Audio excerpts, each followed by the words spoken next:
depuis bi président de la République Macky Sall nekkee au pouvoir ba tey wala sax laataa mu doon nekk pouvoir doon na wax ni Sénégal dafa war a mën a mënal boppam boobu nuñ ko war a mën a defee Sénégal am na pétrole am na gaz am na li nga xamante ni moom mooy or zircon fer ak yeneen ñi ni mel ak phosphate waaye est-ce que sénégalais bi mu ngi ciy gis boppam bu baax a baax nan lañ war a mën a def ba nga xamante ni li ñu dal ci or bi ak fer bi ak yeneen ñu mel bañ ñoo dal ci li nga xamante ni moom mooy suñu pétrole bi ak gaz bi pétrole bi gaz boobu ñu bari doon nañ ci wax dégg ngeen kàddu yu bari yoo ci daan jublu moom Samba Tall Sarr dinañu indil ay leeral yu yaatu ci li nga xamante ni moom mooy wàllum ressources minières yi dama koy bàyyi mu nuyoo su ko defee ñu tàmbali waxtaan bi monsieur Sarr nuyu naa la. jërëjëf Momo maa ngi lay nuyu di la ziar di nuyu bépp sénégalais ak sénégalaise d'ici et de la diaspora di nuyu aussi ñëpp ñi nga xamante ni ñu ngi ci parti Awalé tàmbalee ko ci président bi di docteur Abdourahmane Diouf di nuyu délégué yëpp ñi nga xamante ni ñoom ñoo fa nekk ak militants sympathisants yi donc nañ tàmbalee ci waxtaan ci bisimilahi rahmaani rahim eggalee ko ci alhamdulilahi rabbil alamin leneen li ci des aussi yàlla dimbali ñu ba sénégalais yi am dégg-dégg ba mën cee jariñu parce que réew mi moom ñun ñoo ko bokk nous sommes là pour sauvegarder les intérêts vitaux de cette nation sénégalaise. jërëjëf monsieur Sarr sama waxtaan bi dama bëgg ñu tàmbalee ko ci li nga xamante ni daf ma xaw a jaaxal lool mooy coalition bi di Aar Sénégal def nañu seen contrat de législature waaye à ma grande surprise ci biir contrat de législature boobu muy 14-14 gisuma ci fenn fuñ ci laalee wàllum ressource naturelle wàllum pétrole wàllum gaz wàllum eau wàllum yooyu noonu te yow sa xam-xam màcc ci wàll wi nga jege lool docteur Abdourahmane Diouf nekk cadre ci parti Awalé bi lu waral li ni mel. waaw peut-être da nga ko liirul ci biir a biir mais ci biir 14 bi wax nañu ci wàllu ressources yi. dañ ko énuméré wul wax ci pétrole gaz mais wax nañu ressource bu ñu nee ressource rek ça touche les ressources minérales mooy ressources yi nga xamante ni dañ leen di gis en offshore comme en onshore donc dëxëñu ko pour toj ko dañ ko dëxëñ rek waxee ko noonu mais lépp wax nañ parce que tey jii Sénégal évidemment mënoo fi wax lenn bàyyi pétrole bàyyi gaz bàyyi mine bi. te loolu tey moom mooy li nga xamante ni moom la Sénégal am moom lay Sénégal di tiitaroo mais mu ngi ci biir programme bi nga xamante ni yombul ci ñu ko def. parce que quand même taxaw avant ngeen dem élection ngeen génn nii la ñu bëgg a taxawee assemblée bu mel nii la ñu soxla rupture dafa war a am. rupture nag mu ngi demee nag ci nit ñi ni ñuy taxawee xam nga mooy li ñuy wax rek politique moom ñun dañu gëm ni du xuloo du xeex du lakk du toj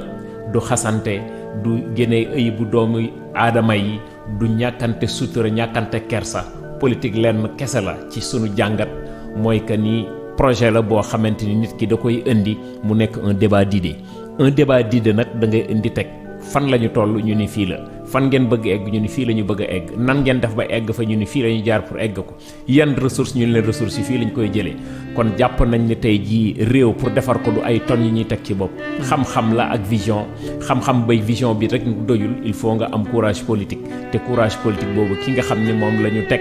tey ci tetu parti bi muy le brillant fondateur de l'afro-souverainisme muy le docteur Abdourahmane Diouf nga xam ne léppam voilà nga xamante ni tey jii léppam mu ngi ko teg tey jii ci li nga xam ne moom mooy le patriotisme économique xam nga afro-souverainisme cela veut dire que ni ñu ngi wax ñun souveraineté Afrique bu ñuy wax nag souveraineté Afrique kon bàyyiwuñu nag Sénégal looloo tax dañu war a jël suñu courage à deux mains le Sénégal ne se fera que ce qu'en feront les Sénégalais eux-mêmes loolu nag dafa laaj mu am taxawaay am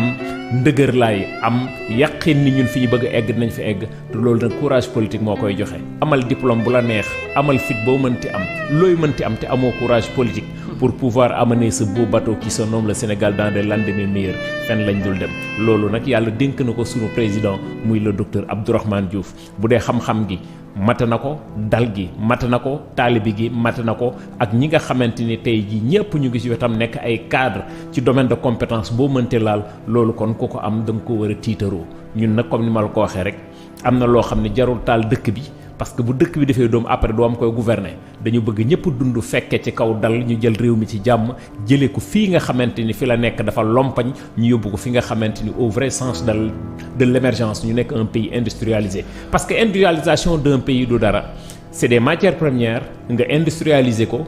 gis ci sa bopp ñu ni voilà un pays industrialisé parce que pays industrialisé yi ngeen dégg en Europe en Asie et partout aux États-Unis yëpp li ñuy wax leen rek la. dañuy industrialiser te matière première boobu ñuy industrialiser fii Afrique lañ koy jëlee. ma lay fàttali toujours di la ko wax 55% des matières premières du monde proviennent de l'Afrique. kon tey jii bu ñu gëmee suñu bopp dëggal suñu bopp fi ñu egg mën nañ faa egg sans pour autant ñu def recours aux institutions financières yi nga xam ne dañuy lebal yàgg naa ko wax. Un programme basé sur la mendicité internationale forcément est voué à l'échec. te loolu ñun gëmuñu ko. du mendicité internationale mais tey dëkk bu nekk brèche la sax bu ñu tijji dugg foofu noonu dëkk bu nekk war na am coopération multilatérale ak bilatérale yi coopération yooyu moom mooy tax ñuy am possibilité ñu ñuy lebal ressources yi ñu gis ci Sénégal moo tax ñuy am possibilité ñuy dem ci banque mondiale mu ñuy lebal ñuy dem ci yeneen dëkk mu ñuy lebal est-ce que lebal boobu noonu yéen da ngeen jàpp ne mendicité la wala lu nécessaire la ci Sénégal. dafa am fu ñu jëm mooy que ni réew mu nekk dafa am nu ñu ko móolee. réew mu Sénégal jàppale le président Macky Sall président de la République du Sénégal. bi mu toogee ci réew mi ba tey ci fukki at yi jox nañ ko plus de 38 000 milliards de nos francs CFA ni ko xoolal sa programme dëkk noo koy doxalee. 38 000 milliards 38 000 milliards jox nañ ko de budget. yaa ko calculé noonu. waaw yàgg na 38 000 milliards jox nañ ko ni ko diriger ma fàttali ni la. Macky Sall président de la République bi muy jël réew mi chômage au Sénégal mu ngi toll woon ci 10.1 tey jii ñu ngi ci 24.2 ci chômage. li ma lay wax nii c'est des chiffres yu ANDS di joxe xam nga man heureusement que ñun nous maîtrisons des chiffres. maanaam duñu waxantu. nañu dugg saa surtout ANDS dama la chômage 10 points la woon tey jii ñu ngi ci 24 points kon chômage bi tey jii dafa doublé muy benn le président Macky Sall bi muy jël taxawal ci chômage bi baal ma nga taxaw ci chômage bi xam nga lu tax nga bëgg a war a fa taxaw parce que mënuma comprendre avec tous les efforts que le président de la République est en train de faire ci wàllum programme xëyu ndaw ñi nga xamante ne ñu ngi leen di jël wàllum DER bi nga xamante ne ñu ngi financé ay ndaw ñi nga xamante ne ñu ngi entreprendre donc nga ni chômage bi dafa gën a yokk. waaw dama lay yokk ay chiffres yoo xam ne dugal surtout ANDS xam ANDS du ñun.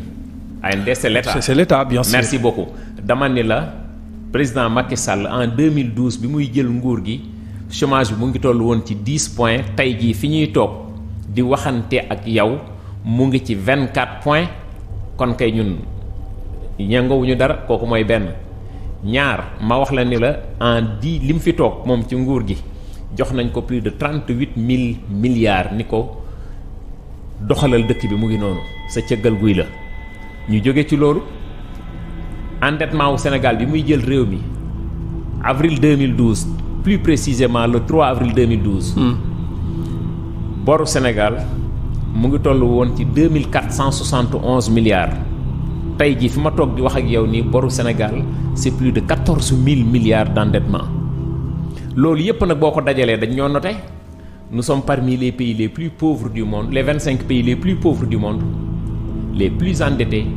les plus corrompus ak benn indice de corruption bu 118 milliards 30e aux indices de développement humain dama yaakaar loolu gàcce la pour sunu réew kon note boobu jàpp nañ ni du note boo xam dañ koo mérito te ci même réew boobu dama lay limal rek 7 même réew boobu nee nañ am na or daaw génn nañ fi plus de 16 tonnes or ci réewum Sénégal bi 16 tonnes.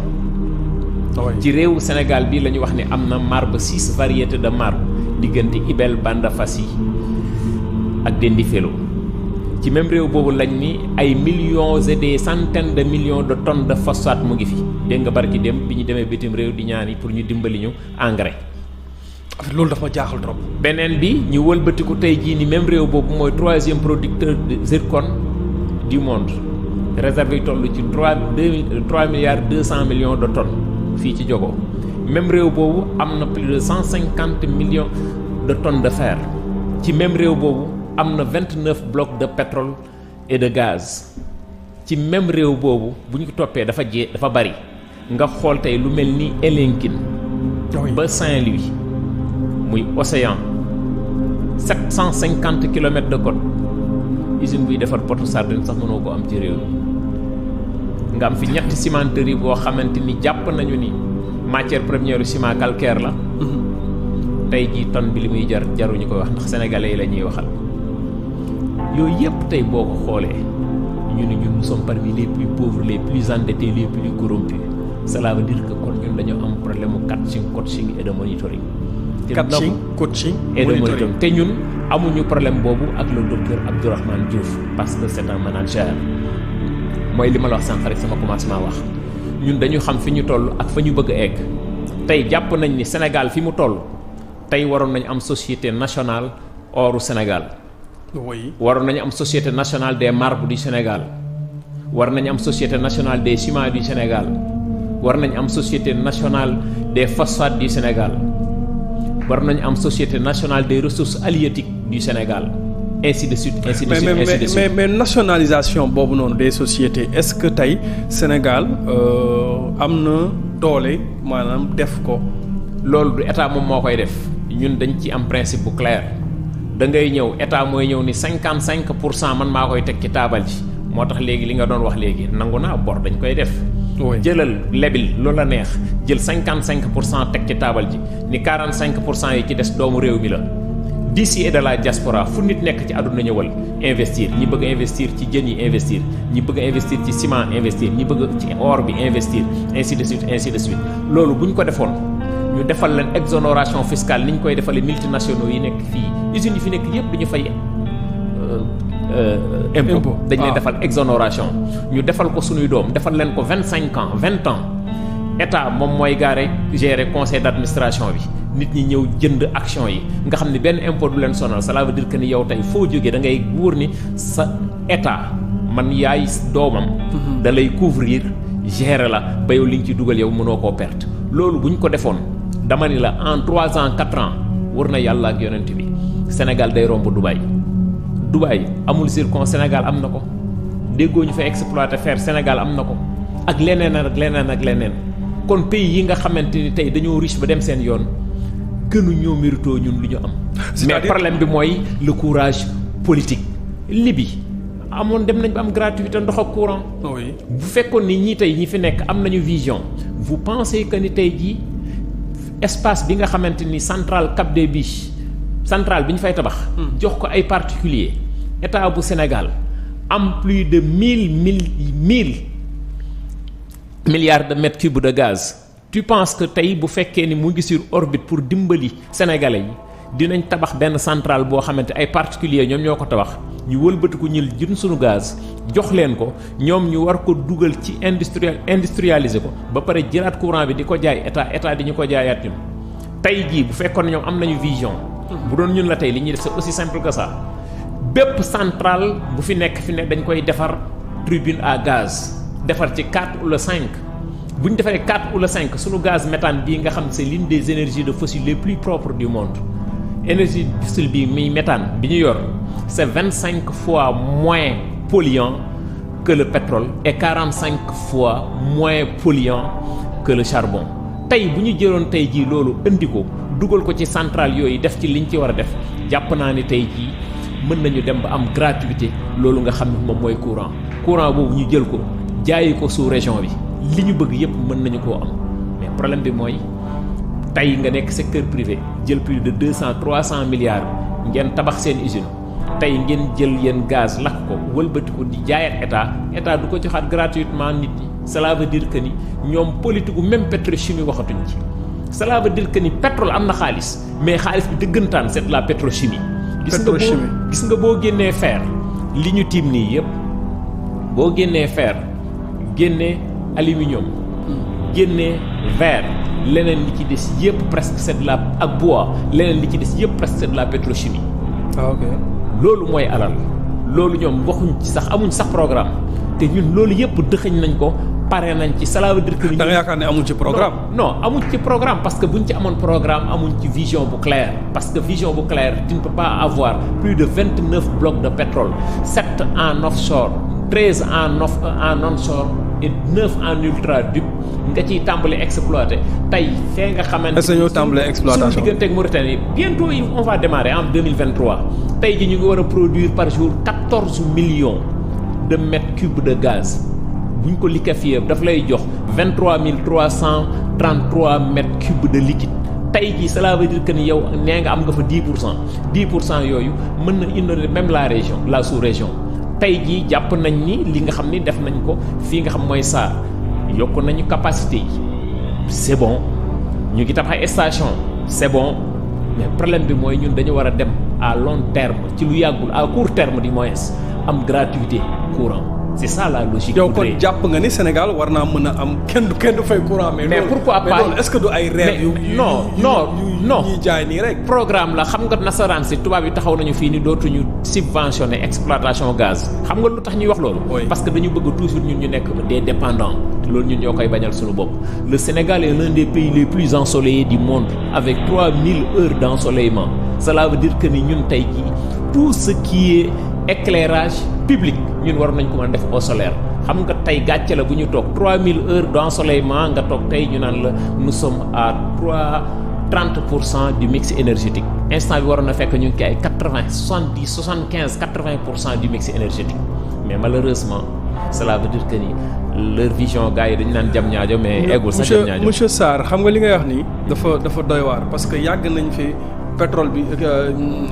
or bi ak fer bi yàgg na fi ni ñu koy exploiter ñun sax duñ ko xam nii la ñuy rombee di dem. le président de la République bi mu ñëwee aussi la même chose mbir mi dafa continuer. est-ce que mbir mi nekkul ci ay contrat yu nga xamante ni signé woon nañ ko balaa maa ñëw ci pétrole bi gaz bi nga xamante ne commencé guñu. li fi ne d'abord. li fi ne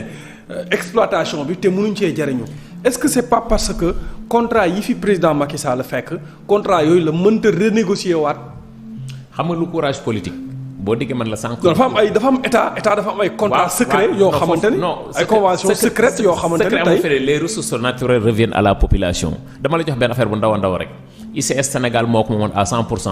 ñu doon defar engrais. yow tu peux avoir les ICS mine ba pare di jëlee engrais bitim réew di ko indi Sénégal. Senchim fu mu nekkoon du mbaaw du woon filiale ci ICS. engrais lan la du phosphate.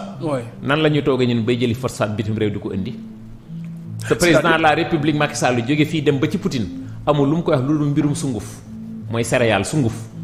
maanaam dugub mboq blé. ñoom seen mais su ngeen gisee ne Sénégal lay waxal dafay metti parce que il est le président de l'Union africaine.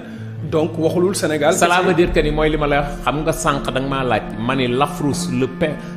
le brillant père fondateur de l'afro-souverainisme le docteur Abdourahmane Diouf nga ni ma. man de titre boobu dafa maa jaaxal. kat loolu dafa ma lay wax loolu. kuy wax souveraineté Afrique. bàyyi woo sa réew. cela veut dire que ñun ñu Afrique ñoo war a jël suñu destin en main mais bala ñuy xeex pour Afrique yëpp dañuy xeex d'abord pour suñu réew ba pare ba teg ko ci yoon. basé sur ce patriotisme économique xam nga y a des ratifications yoo xam ne dañ koy signer en matière de commerce. dooni non man du ma génn si dañuy génn mën nañu def diversification mën nañu génn ku mu neex indil ñun bu ñu neex yóbbu mais da ngay protéger sa réew. tey li ma la wax nii yëpp tey jii bu ñu ci taxawee tey jii mën nañu dem suñu yoon devise lan moo koy garantir pétrole ak or te yaa ngi pétrole yaa ngi or. dama la tey boo créé woon benn usine société nationale or kese muy 5 tonnes nga bàyyi ko ci réew mi muy circuler créer ay comptoirs commerciaux or fii ci biir dëkk bi en 5 ans le Sénégal sera comme Dubaï. tey jii il y a 3 cimenteries boo amoon société nationale léegi lépp luy defar ciment mu ngi ci biir réew mi tey ji nga dugg ci mix énergétique bi tonne ciment lu mu war a mën a jar kon. nga jóge ci loolu tey ji yaa ngi tàng exploiter sa gaz soo paree tey da nga am énergie bu doy. cela veut dire que ne tey énergie bu doy boobu tant que amuloo ko mënoo tàmbali exploiter sa 750 millions de tonnes de fer yi te 750 tonnes de millions de tonnes de fer yi cela veut dire que ni boo déggee fer rek tu fais recours à la métallurgie et à la sidérurgie te loolu dafa laaj courant bu doy. cela veut dire que ni yow boo tàmbali exploiter sa gaz rek yow. gàcce ngalaama di nga am énergie bu doy. cela veut dire que ni yow di nga mën a industrialiser lépp loo bëgg a industrialiser am sa matière première créer sa pétrochimie jël sa courant jaay sous région bi kon sa réew war nañu mën a am gratuité boobu mais gratuité boobu il faut un courage politique mais courage politique boobu da ngay sauvegarder les intérêts vitaux de cette nation sénégalaise. d'accord li nga xamante ni moom moo aju ci wàllum pétrole bi ak gaz bi nee nga ma bientôt en 2023 ñu war ko contrat yi fan lañ toll. contrat yi sur les 29 blocs ñaari contrat kese cote rek dong lañ ciy exploité pour le moment benn bi mooy bloc bu Saint-Louis suñu diggante mooy Saint-Louis offshore profond nga xamante ni moom moo nekk suñu diggante ak Mauritanie boobu fa la ñuy exploité gaz bi beneen bi mooy bloc bu Sangomar bi nga xamante ni moom la ñu Sangomar offshore profond boobu superficie mu ngi toll mu ngi nekk 5856 kilomètres carrés beneen bi di Rufisque offshore superficie mu ngi toll nekk 4446 beneen bi Sangomar offshore mu ngi nekk 4676. lépp nekk tiimoo këyit pour wax ma superficie. quoi man en fait man loolu moo ma jaaxal. non sunu domaine la donc liñ ciy wax yépp aussi dañ ko maîtriser xam ko te liñ ciy wax kenn du ko dindi. ñaari bloc yi kese la ñuy exploiter pour le moment fii ci pétrole bi fii ci gaz bi yeneen yi ci des yépp c'est des décrets d'exploration c'est pas des contrats d'exploitation ma lay wax ni la droit de concession boo gis ñu jox ko nit y a des clauses de révision que ça soit financière administrative juridique et consorts cela veut dire que ni tey ñaari bloc yi kese la ñuy exploiter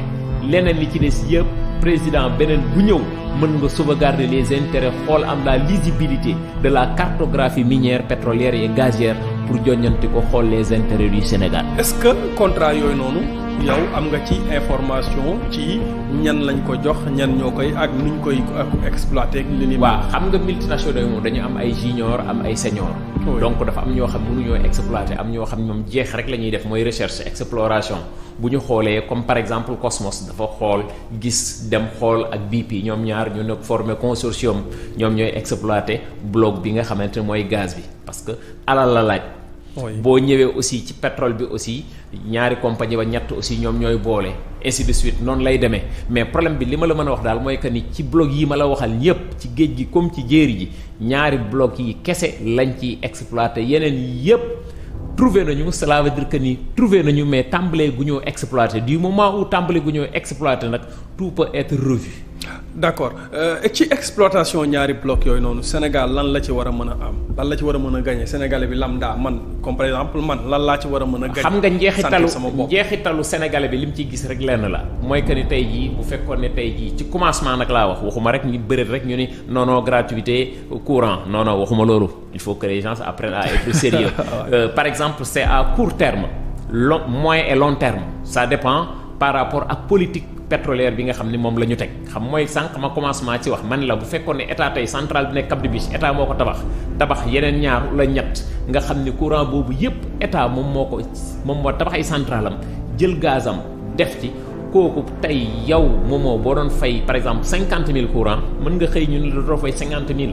10 000 francs ngay fay xam nga loolu manque à gagner la facture bi ñëw kër ga keroog moo ma tere ne la. waaw mais kooku da nga ciy gis sa bopp xam nga kooku ki doon fay 50 000 ñu ne ko léegi yow tey 10 000 ngay fay. ki doon fay 25 000 ñun la yow tey 2 000 ngay fay wala 3 000 cela veut dire que ni tey yow yaa ngi ciy gis sa bopp yow ci rendement boobu nga xamante ni mu ngi impacté ci courant nga tàmbalee dem SAR ñuy raffiner di jël raffinage nga am sa gasoil am sa essence ci sa oto foo doon jënde litre 700 et quelque tey ji nga ñëw tey ñu la koy jaay litre 200 wala 300 francs loolu da nga ciy gis sa bopp c'est ça l'évolution. tey ji pétrole boobu tey ñu jël ko raffiner ko buñ ko raffiner def ci pétrochimie du moins. am yeneen matières yoo xam ne dañ ko ciy génnee lu mel ni ay tout ce qui est plastique yoo xam ne dafa mel ni kiiw encassable oto yi. ay pneu oto loolu yëpp c'est de la pétrochimie bi yi micro yi li ngay gis ni yëpp c'est de la pétrochimie loolu yëpp nag moom mooy alal loolu tax ma ne la mosuma xam ne loolu moo tax ma ne la pétrochimie moom mooy alal pétrole xaalis la mais transformation bi nga koy transformer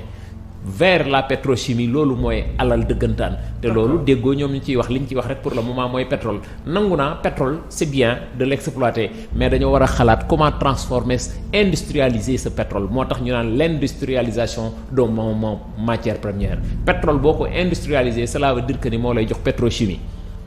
est-ce que comprendre dañ koo xamul wala dañ koo gëstuwul wala dafa amul borom xam nañ ko 10 ans nekk seen biir xam nañ ko xam nga 10 ans c'est pas 10 mois bu fekkoon ne am nañ la lisibilité de ce qu'ils font nga xam ne jóguñu ay yoonu yokkutee ñëw ay plan Sénégal émergent PSE nga xam ne programme bu ñu jënd 2 milliards la école ci programme kese nga ci jënd 2 milliards ñu noonu pas besoin le PSE on l'a acheté à 2 milliards 500 millions or kon jàpp na non or ñun tey jàpp nañ ni ci réew mi fi lañu juddoo fi la ñu màggee xam nañu xàmme nañu xam nañ fi ñuy nase xam nañ fi ñuy noccee xam nañ li ñuy yor xam nañ li ñu yoru xam nañ li ñu mën xam nañ li ñu mënul kon jàpp naa ni doomi Sénégal kese bu ñu tëjoo ci néeg comme niñ ko doon defee saa su nekk war nañu mën a bind un programme fusé pour l'intérêt des Sénégalais et des Sénégalaises et je pense bien que ni loolu moom bu nekk loo xam ne daf ñoo jaaxal. njeexital bi nga wax balaa ñuy xam parce que mbirum pétrole ak gaz daf ma ñor trop njeexital ci bi nga wax ne moom la Sénégalais lambda bi di ci sentir est-ce que réellement ci lii ay bés yi ñu jëm ay at yi ñu jëm Sénégalais bi dina ci sentir loolu ak contrat yi ma yi am. je ne pense pas par rapport ak ni ñuy doxale parce que doon na ma neex trop laa wax ma gis benn ñaar ba ñetti centrale yoo xam ne état moom moo ko tabax ñu ne état moom yii nga xam ne sunu gaz la ñuy jël def ci. buñ transformé bu duggaat ci askan wi mais mënoo jël ay privé jox leen ñu dajale seeni dërëm ñaar dërëm ba mu nekk ay 200 milliards. ñu war a jël gaz Sénégal dugal ci seen centrale wëlbati ko di ko jaay état forcément da koy jaayaat doomam te loolu mënoon naa ñàkk ci loolu lañ ni kon am na taxawaay boo xamante ni waruñu nañ ko war a mën a taxaw bu dul bii te boo leen waxee ñuy wax le contenu local mais contenu local dafay fekk lambda sénégalais bi gis ci boppam mais ci li ñu tàmbalee nii échec la parce que man gëmuma ni dinañ ci mën a gis suñu bopp nit ñi def ci zircon bi nii lay demee nit ñi def ci or bi noonu lay demee yaa ngi dégg barkaati démb benn mine boo xamante ni kii moo ko jënd ni ñu ko waay teraanga muy ñëw jënd ko boori xosanto mu ngi ko jënd 200 et quelques milliards ay transaction diggante mine ak mine kese ñun Sénégal ñu toog ay multinational bu ñu ñëwee bay tabax industrie or ci sa réew yow état lan moo la tere war a mën a tabaxal sa bopp yow industrie or sa réew yow nga moomal ko sa bopp te de passage def ma publicité ka jiite Teranga Gold IST bii la génn Macky Sall la xam na ko président de la République sénégalais de souche Aziz Sy la tudd moom mooy directeur général Teranga Gold te Teranga Gold ay multinational ñoo ko moom waaw tey nga wëlbatiku tey jii Sokosim bii ki ko moom IST la école Macky Sall la génne ñëpp xam nañ ko ka nekk ci mine bi IST la génne ki nekk ci mine zircon bii c'est un frère à moi Daour Dieng IST la génne kon Sénégal amul problème bu ressources humaines. amul problème bi ressources naturelles kon problème bi monsieur Sarr kon problème bi ci yéen la borom xam-xam yi du ci état bi parce que tey bu fekkente ne ñooñu nga lim yëpp ay doomu Sénégal seen xam-xam màcc ci wàll bi nga yaakaar ne buñ boole woon seen xam-xam boole seen doole pour créer ab mais rejoindre nga ma particulier yooyu nga xam ne école moo leen jàngal ñu nekk doomu réew mi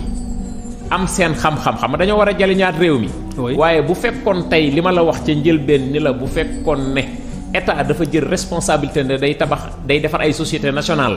jël ñooñu jiital leen société nationale yi xam nga ñu ngi doxal multinationale société yooyu bu ñu leen jiitaloon ñu doxal dëkk bi kon amuñu problème mu ressources humaines amuñu problème mu ressources naturelles mais courage politique problème mu coaching bi ma lay wax ak monitoring bi ma lay wax moom la suñu njiit yi am moo tax Sénégal lompañ te Sénégal dafa war a weesu fii nga xam ne foofu la ñu nekk. quelqu'un comme le président de la République Macky Sall mënuma gëm ni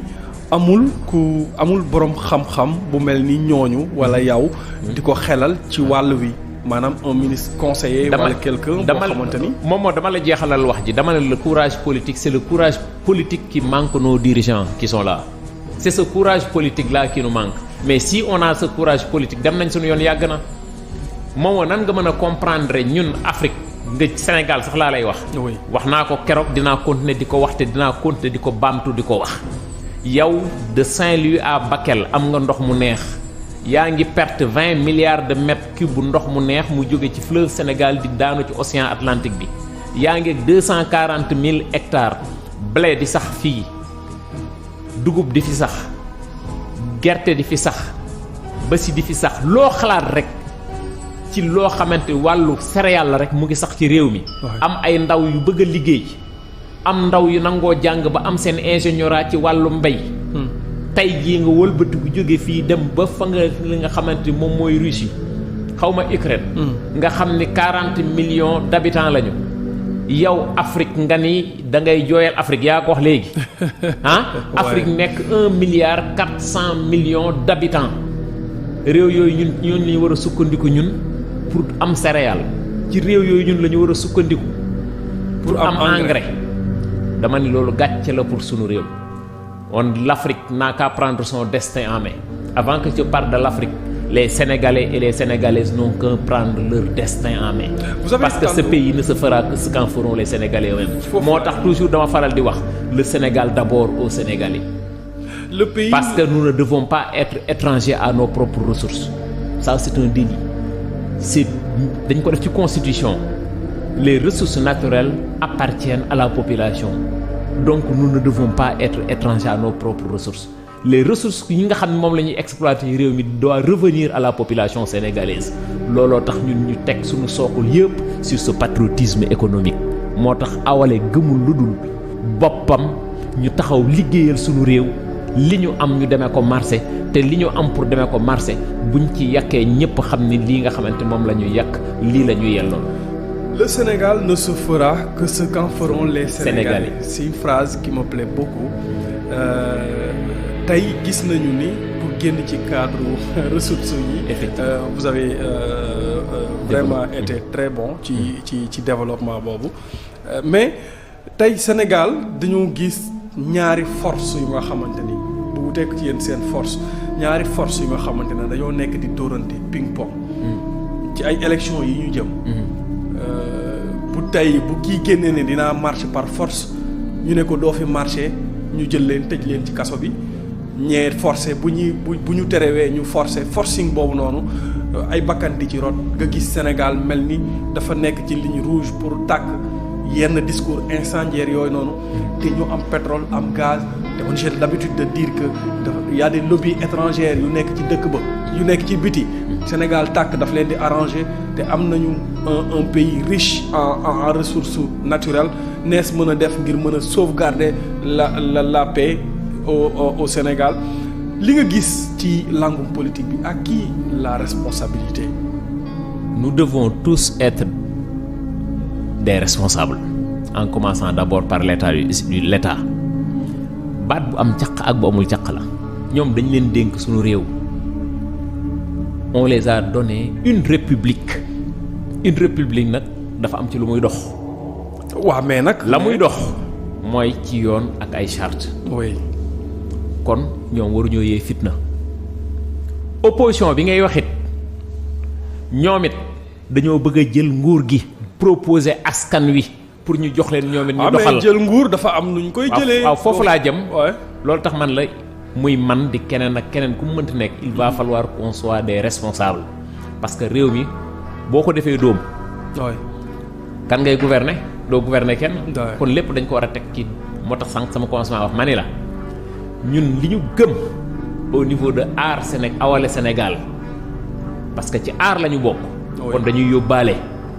dañu ni xuloowuñu xeexuñu tojuñu lakkuñu sosaluñu ay nit yëngaluñu réew mi defuñu ko poudre li ñu gëm mooy un débat d'idées wax li ñu bëgg pour suñu réew bu ñu Sénégal yi dee topp ci loolu toppuñu ci loolu bu ñu topp ci loolu it ñu xam ne ñun ñu ngi ci dëgg ñu ngi ci yoon nañ ci wéet mais sénégalais ñu ngi ubbi seeni bët di xool xam nañu xàmme nañu ràññe nañu mais ñun tojuñu tojluwuñu xasuñu xasluwuñu sosuñu sosluwuñu et c'est très important parce que li fi amul woon ci arène politique bi fi ne loolu nga fiy gis les gens se permettent de tout faire et de tout dire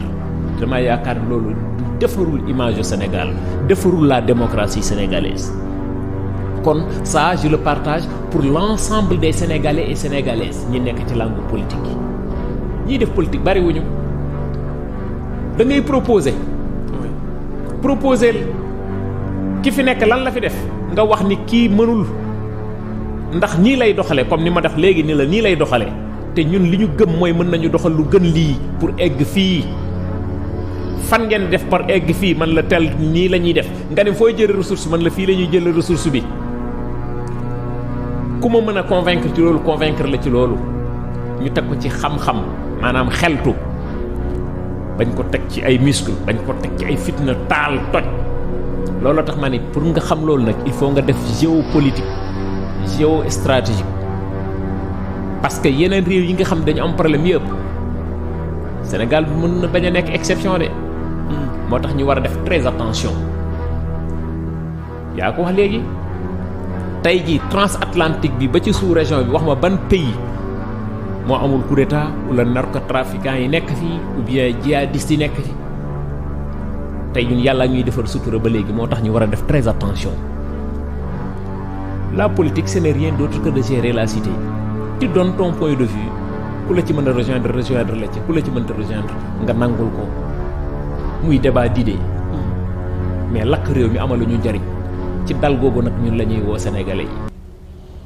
xam nga nee naa la sànq contrat bi nga xamante ni moom la ñu signé. contrat de législature bi. pour askan wi gis loolu vision la ñëpp fi def bëriwul de. waaw mais yéen a ngi mel ni kuy dem élection présidentielle. waaw mais loolu la ñuy proposé njiitu ni ñu ko def sa ndaw ñi lay teewal ca ndaw pencu ndaw réew mi mais ñooñu dañoo war a nekk des modèles.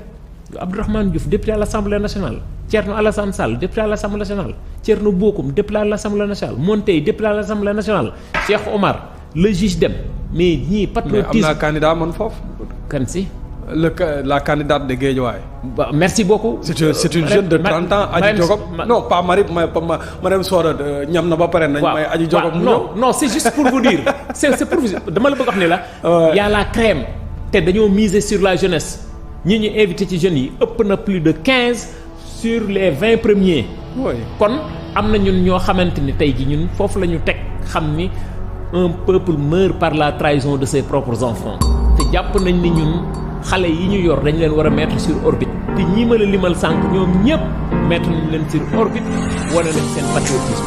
Thierno Bocoum bu nekk Assemblée nationale dañoo war a xool la gestion de l'Assemblée. meilleur député de merci l'Assemblée nationale. dañoo war a xool la gestion de l'Assemblée nationale. un juge Dème un magistrat au Sénégal. qui a démissionné de la justice qui a dem sa yoon. un Abdourahmane Diouf ndox mi ñuy naan du ndox mu set mu sell mu nit ñi mën a naan étant directeur général SONES ñu dàq la. Thierno Alassane Sall. ministre de la République pétrole ak gaz ñu ne la yow signé sa contrat mu am ñaari offre Total offre Cosmos ak BP nga xam ne lii Sénégal da ciy perte plus de 13 000 milliards nga ne non lii je ne vais pas le signer ñu dàq la c'est ça le patriotisme économique. c'est ça le patriotisme parce que c'est l'économie du Sénégal bi nga xam te moom nga teg bët di ko saytu dem nga ba xam ni gisoo ci loo kii nga dem sa yoon loolu mooy patriotisme. kon ñun jàpp nañ ni ñoom ñëpp bi ñu nekkee sur orbite wane nañu li ñu man te pourtant day ay privilège la woon kon bu fekkoon ne la leen ñoŋal dëgg seen bopp kese la kott rek dong mais jaruñu ci sonn. c'est le sens de la responsabilité moo tax sànq sama commencement wax ma ne lépp lu ñuy wax di ko def nañu sauvegarder les intérêts vitaux de cette nation sénégalaise. mais nag ñi nga xamante ne ñoom xam nga wax nga ko léegi nee nga état nguur dafay dox ci ay loi ak règlement tey mënuma gis ni yow tey du wax nga ne da ngay marche ñu autoriser la encadrer ko beneen jour nga ne da ngay marche ñu ne la mënuñu koo autoriser parce que lii ak lii nga ne par force damay marche mais loolu it léegi-léegi ngeen dal ci kaw état bi mais foog ngeen wax ak seen mbokk yi nga xamante ñoo nekk ci kujje bi. ñu respecter les lois et les règlements. xam nga ñun suñu commencement wax donc ma laajul question boobu mais suñu commencement bi ñun dañu tàmbali dañoo wax dañu ne bi ñuy wuti parrainage dañ ne ku motalul parrainage doo bokk. oui du dëgg. oui ñu ne parrainage bi da ngay joxe lii mooy minimum maximum mooy lii waroo koo passé. du dëgg. ci règlement bi la bokk. ñu ne dañoo war a respecter parité ci règlement bi la bokk. xaalis bi nga war a joxe 15 millions la xaw ma. ci règlement bi la bokk. waaye ñun yàlla dimbali ñu processus yëpp ñun ñu jàll ko ñun. ba am na département yoo xam ne ñëw ñu déposer parce que dañuy bañ ñu forclos ñu. xam nga kooku ñun ñu ngi respecté ñun li nga xamante mooy charte yi ñu tënk. waaw yow waaye Yewwi Askan Wi. dégg nga ñu ne ñoom nangu nañ ni dañoo juum ci seen liste. kon ñoom seen liste boobu ñu juum. ñoom nekkatul problème seen liste waaw defal ndànk rek. liste boobu ñu juum. xam nga kon yoon dafa war a dal seen kaw. Benno Bokk Yaakaar ñoom minimum maximum dañ koo dépassé li ñu déposé dëgg loolu dëgg. waaw mais waaw non may ma rek dañoo dépassé wala dépassé wu leen arrêté ministériel. non ne me parle pas d'arrêté. on change pas le règlement au cours d'un match. sax foofu dama ne la ñoom ñoo ni minimum temps la maximum temps la on est d'accord avant ñuy tàmbali marché bi loolu lay wax. non mais amoon na arrêté bu ministère de l'intérieur génnee ministère de l'intérieur nee na ñëpp gis nañ ko yéen ko bañ a gis. mais ñëpp gis nañ arrêté bi. je suis désolé au cours du marché nga génne règlement ni règlement bi lii la. boo xam ne dañ ko daté le 5 génne ko le 6 arrêtons ce jeu là yooyu moom mooy indi njombe yi kooku mooy benn ñaar beneen li ñu wax leer na une liste est constituée de majoritaires et de suppléants moom moo jàng bu sa ñaar yëpp doxul mais liste ba mënul jàll kon ñoom ñaar ñëpp bu fekkee loi et règlement kese la ñuy suivre ñoom ñaar ñëpp dañoo fóote kon yoon wet ni ñu koy wax waaye yoon dafa war a dal seen kaw moo tax suñu commencement wax ñu ne amba baara yógoo ñu dëkkal ñu fu ñu dëkk suñu liberté de ton yéen kat bu ngeen bëggee dem élection bëgg a génne Yewwi Askan Wi ak Benno Bokk Yaakaar waaw pour am majorité à l'Assemblée non defal ndànk rek waaw léegi est-ce que ñun la ou bien c'est la loi c'est juste une question ñun la wala c'est la loi non mais c'est la loi mais bon am na loi du moment où jamono jàpp ni nul n'est au-dessus de la loi waratuñu xool ay question de doole coalition yi am na doole yi amul ko doole majorité bi nga xamante ni moom la mouvance présidentielle yor du ñoom ñor majorité mais bu ñu fotee loi bi dafa war a dal seen kaw tu es d'accord avec moi comme dañu ne nul n'est au-dessus de la loi on est d'accord mais tel n'est pas le cas mais dans une élection ñu dem ci une élection bu nga xamante ni majorité bi demuñu waaw waa léegi est-ce que loolu c'est la faute à Aar Sénégal gis nga ñun Aar Sénégal nous ne sommes pas le porte-parole de Yewwi Askan Wi nous ne sommes pas le porte-parole de Benno Bokk Yaakaar nous avons une coalition nous nous sommes mais war ngeen àtte quand même non dafa dàgg rek nous nous sommes arrangés def lépp ci kaw compétence et je pèse bien mes mots def lépp ci compétence ba respecter la parité procédure yépp ñu normal ñu teg li ñuy teg dem suñu yoon kon ñun la ñu war a def bu doon examen la bu ma nee xam ne ñun jàll nañu ñun ci dossier ya candidature ya d'accord mais jàll ngeen mais comme Sénégal ñun ñëpp a ko bokk te li ni mel nekk na lu nga xamante ni lu mën a taal réew la yéen jàll ngeen yéen vous êtes blanche comme que vous êtes blanc comme xaw ma neige la koy waxee voilà ngeen àtte mais bu leen toog ne su ñoon nekk mais est-ce que ñun ñooy àtte les règles du jeu kay dafa am lu ko àtte neewal lu ko àtte les lois et règlements supervisés par qui le conseil constitutionnel vous êtes d'accord xam nga dañuy nul n'est au-dessus de la loi et nul n'est censé ignorer la loi kon ñi fi nekk di wax ni yëpp nga xam ne da leen di arranger de l'autre côté mouvance présidentielle bu leen arranger ñu wax de leur côté mu arranger leen ñeneen ñi interpréter ko neneen et c'est dommage ñi ma ci yërëm ñenn rek la mooy étudiants yi nga xam ñu ngi dem université jàng droit professeur d'université bi lay jàngal tey droit waxal la lii tey ji bu subaa moom moo koy interpréter neneen parce que lii arrangé wu ko c'est vrai et c'est dommage, c'est regrettable j'ai un ami juriste voilà il a son professeur il l'aimait beaucoup waaw mu waxtu professeur bi waaw c'est un éminent juriste waaw il l'aimait beaucoup waaw loo mos a wax il te cite en exemple waaw mais dafa changé professeur bi dafa changé waaw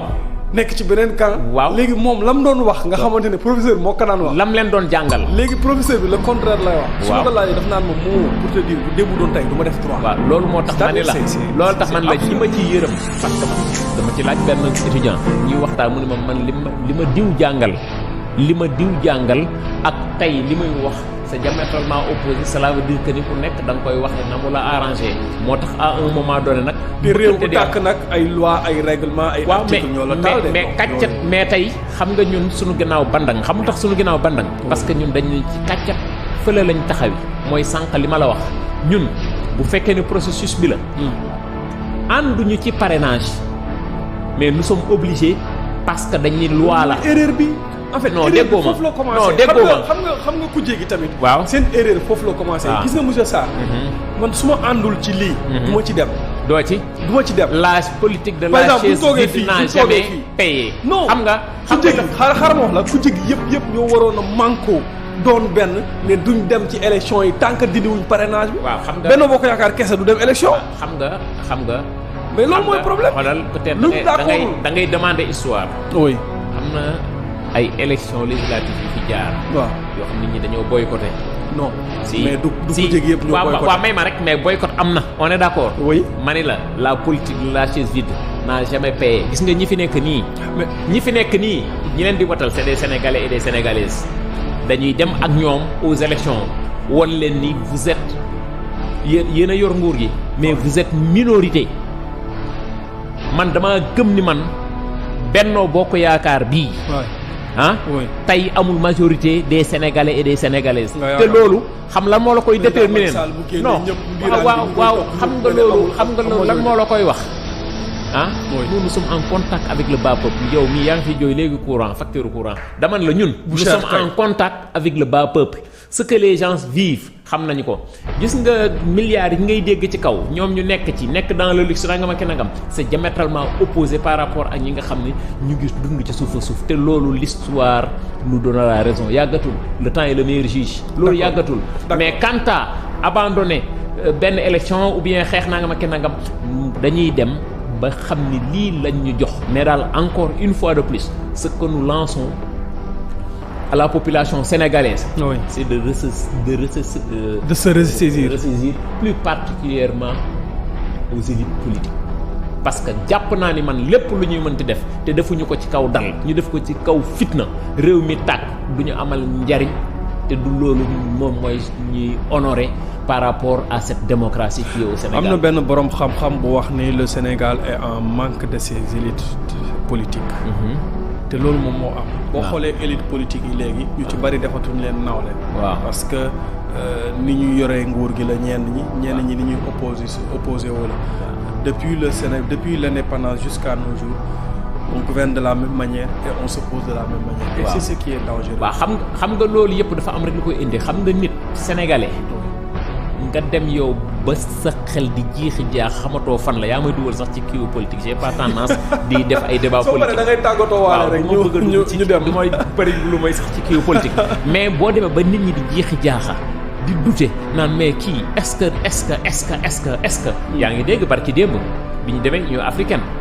gars yi ni ay waxu deuxième pour des questions de transparence et de démocratie 2 mandats yu doy na nangam ak nangam dégg nga coow loolu. dinaa la inviter un débat ñu waxtaan ci la limitation des mandats en Afrique. et je pense que loolu aussi c'est à revoir. parce que am na benn borom xam-xam bu ma wax ne ma limitation des mandats en Afrique li tax moom mu contre ko c'est parce que bu fekkente ni dañuy copier l'Occident ñoom seen lépp pare na. mais en Afrique da ngay fal un président boo xamante ni tey mooy tabax ay tali mooy defar lii mooy defar lee su ko bëggee def ci ñaari mandat donc du ko mën. mais ñële ñoom seen lépp pare na. waaw mais kooku tabax tali war a mën a eggale. sénégalais la comme sénégalais yëpp. da ciy def lu mu mën eggale li des. loolu la président Macky Sall doon wax Abdoulaye Wade amul ñetti rakka ñaar la na dem. xam nga nag la parole de la sacralité la parole de la sacralité d'un chef d'État Macky Sall xam nga lu tax ma kontaan mais parole n'est pas au-dessus de la constitution quand même. xam nga lu tax ma kontaan. xam nga lu tax ma kontaan. parce que dafa jël Ismaïla Madior Fall conseiller juridique am binduloo ko constitution moom moo wax de Macky Sall moo ko wax de tey dama ko sax publier mu ne 2019 mooy pare naa ci jeexal naa ci leer na mu ne ko waa leer na mu ne ko leer na mu ne ko waaw kon baax na 2019 pare naa ci. gëm naa ne la sacralité de cette parole président Macky Sall dina ko topp. non mais xam nga tamit la constitution la sacralité la parole du président n'est pas au-dessus de la constitution du Sénégal. lan mooy moral lan mooy moral un chef d'État qui parle bokkul ak Sambatal buy wax. waaw mais y a ce qu'il veut et ce que la loi veut. non dama ne la. tey 7 ans yooyu noonu mu bëggoon a def 5 ans yooyu mu bëggoon a def ci 7 ans yi. ba mu demee conseil constitutionnel bëggoon na ko def moom. xam nga amoon na volonté def ko. mais bi mu demee conseil constitutionnel dañ ne ko saa waay lii doo ko fi def. continuer say 7 ans xam nga daf koo bëggoon ñu ne ko doo ko fi defee. waaw on est d'accord. oui léegi ci ñàkk a def boobu ñu jël introduire waroon na ko yóbbu assemblée nationale président Macky Sall mooy wax de mu ne dama ko yóbbu par voie référendaire moom mooy wax ba tey de mu ne man maa ko verrouillé 2 ans yi kenn mënatu koo weesu. defe naa soo juumee avant d'être un journaliste vous êtes un citoyen à part. oui moom Macky Sall président de la République wax na ko ni 2019 mooy pare naa ci jeexal naa ci. Mimi Touré wax na ko Youm wax na ko Seydou Gueye wax na ko Ismaïla Madior wax na ko Boun Abdallah Dionne wax na ko ñoom ñëpp wax nañ ko ci àdduna mooy 2019 pare nañ ci jeexal nañ ci mu clair adduna yépp xam loolu jàpp loolu mooy loolu leneen lu ñu def nag cela veut dire que ni nag leur responsabilité est engagée. D'accord. Mais sénégalais yi moom ñu ngi fi. jërëjëf monsieur Samba Tall Sarr conseiller consultant minier et gazier kontaan nañu bu baax a baax ci dalal ak yow dalal la ci plateau bi saa bu ñuy waxtaan du ma am envie waxtaan bi jeex parce que xam-xam bi ngay génne macha allah ci wàllum ressources naturelles yi xam naa ne daal Sénégal war nañu la bàyyi xel bu baax a baax. waaw xam nga ñun li ñu tax a dugg ci langue politique c'est uniquement pour servir notre pays fi la ñu jàngee li ñu xam fi lañ ko xamee kon dañ ko war a delloowaat réew mi. suñu engagement politique aussi loolu la maanaam ñun du nit la ñuy topp maanaam da ngay teg politique publique bu baax. ñu ànd ci ak yow gunge la ci di doxal gisuñu suñu bopp ci politique publique bi nga xam ne moom ngay teg askan wi du ko dund mu metti trop ñu bàyyi la fa dem wuti leneen kon lépp lu ñuy def dañuy jël suñu responsabilité. yàlla dimbali na ma tey carrément alhamdulilah sant yàlla bu baax maa ngi tey 54 ans mais mësuma liggéey ci fonction publique. je suis toujours dans le privé. yow la neex loolu nag sant yàlla la xam nga lu tax muy sant yàlla. parce que je suis indépendant. Indépendance boobu ma am damay ñaan yàlla lépp loo xamante ne dama ko nar a am ci loo xamante du lu suñu borom bëgg bi suñu borom gërëm yàlla na këpp bala moo dugg sama kër kon jàpp nañ ni am na neneen lu ñu war a mën a jariñee suñu dëkk lu neen am na ñoo xam nag ñu ci gën a bëri ascendant bi nekk ci politique moo tax di dugg ci. waaye xam nga koo xam ne dafa dugg ci politique. nekk dans l'administration. amoo lu dul salaire. ñu ne la tu es devenu multimilliardaire. loolu rek doy na tëj na jàng yi. parce que quand même un salarié buy am ay milliards ci fonction publique. loolu moom c'est autre chose. beneen bi ci des nag. nous avons des corps de contrôle lu mel ne ay OFNAC dañuy génn ay rapports. te wax dëgg yàlla état moo ko fi teg lu mel ni IGE. waa régie ñoo may kii nee nañ temps bi jeex na loolu yëpp day am loolu yëpp nag bu fekkee dafay am. kon am na noo xamante ni bu ñu bëggee ñoŋal toogaayu askan wi nit ñëpp gis ci seen bopp nekk même niveau d'information li may wax rek information dafa am renseignement am. kon bu ñëpp dee am le même niveau d'information bi rek dama yaakaar ne Sénégal war na mën a jëm ci kanam. parce que le Sénégal n'a pas des problèmes de ressources humaines. Encore une fois de plus, nous n'avons pas des problèmes de ressources naturelles. Nous avons un problème de coaching, catching et management. Et de monitoring. Et ça, c'est en déphasage par rapport à ñun li nga xamante ni le brillant père fondateur de l'afro-souverainisme, le docteur Abdourahmane Diouf di prôné. jërëjëf yow xam naa ne Abdourahmane Diouf loolu jox ay milliards rek moo tax. man affaire yi jaaxal na ma de joxuñu dara. cant ngërëm ñeel na la monsieur Sarr. merci je vous remercie infiniment. cant ngërëm ñeel na leen mbokk yi seetaan Le Monde à Dakar cant ngërëm ñeel na ñi nga xam.